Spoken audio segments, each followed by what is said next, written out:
छत्रपती संभाजीनगर शहरात बुलेटला modified silencer लावून फटाक्यांसारखे आवाज काढणाऱ्या विरोधात पोलिसांनी कडक कारवाई केली आहे। पोलीस आयुक्त प्रवीण पवार यांच्या आदेशानुसार शुक्रवारी वाहतूक पोलिसांनी विशेष मोहीम राबवून 77 जणांवर दंडात्मक कारवाई केली असून प्रत्येकी 1000 रुपये दंड आकारून 77,000 रुपये वसूल करण्यात आले।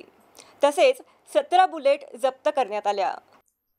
याशिवाय यापूर्वी प्रलंबित असलेला 97,450 रुपयांचा दंडही वसूल करण्यात आला असल्याची माहिती वाहतूक शाखेचे एसीपी सुभाष भुजंग यांनी दिली।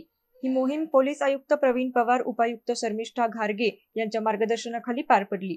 कारवाईत एसीपी भुजंग, पोलीस निरीक्षक अमोल देवकर, राजेश यादव, एपीआय सुनील कराळे, सचिन मिर्धे, पीएसआय दीपक ढोणे व उत्तरेश्वर मुंडे यांच्यासह वाहतूक विभागातील अधिकारी व अंमलदार सहभागी झाले होते। कारवाई दुपारी 12 ते 2 व संध्याकाळी 4 ते 7 या वेळेत विविध चौकांमध्ये करण्यात आली।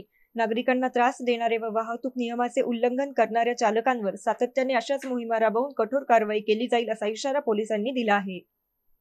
रोजी शहर वाहतूक शाखा 2 तर्फे माननीय पोलीस आयुक्त, माननीय पोलीस उपायुक्त मॅडम आणि माननीय एसीपी सर यांच्या आदेशाने माननीय पोलीस कराड साहेब यांच्या मार्गदर्शनाखाली रेल्वे स्टेशन चौक येथे मॉडिफाईड सायलेन्सर बुलेट, फटाका बुलेट यांच्यावर कारवाईची मोहीम सुरू आहे। सदरची कारवाई पूर्ण छत्रपती संभाजीनगर शहरात पूर्ण शहरभर सुरू आहे।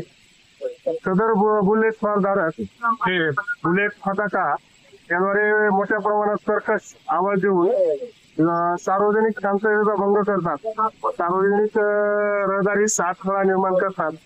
त्यामुळे शहरातील शांतता अबाधित ठेवण्यासाठी शहर वाहतूक शाखा तर्फे पूर्ण छत्रपती संभाजीनगर शहरात बुलेट फटाका या बुलेटवरती जे मॉडिफाईड सायलेन्सर केलेले आहे या बुलेटवर कारवाई सुरू आहे। मी शहरवासियांना आवाहन करेल की आपले बुलेट वापर करताना सोबत कागदपत्रे, कायदेशीर कागदपत्रे बाळगून आणि सायलेन्सर मध्ये कोणताही बदल न करता जे कंपनीने प्रोव्हाइड केलेले सायलेन्सर आहेत ते सायलेन्सर बुलेटचा वापर करावा, जेणेकरून सार्वजनिक शांतता अबाधित राहील, तसेच वाहतूक नियमांचे पालन होईल। त्याद्वारे मी आवाहन करू इच्छितो।